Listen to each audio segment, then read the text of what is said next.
సమయాన్ని తీసుకోకుండా దార్ల వెంకటేశ్వరరావు గారు ఇప్పుడు అభిభాషణం చేస్తారు. వేదిక పైనున్న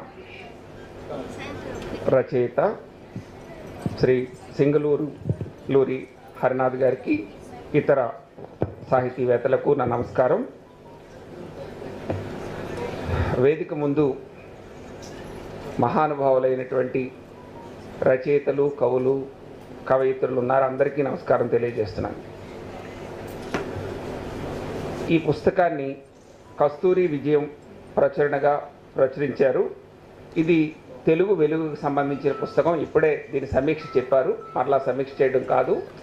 కస్తూరి విజయం తెలుగు సంస్కృతిని విశ్వవ్యాప్తం చేసే పనిలో భాగంగా అనేకమైనటువంటి పుస్తకాలను ప్రచురిస్తున్నారు. ప్రస్తుత పరిస్థితుల్లో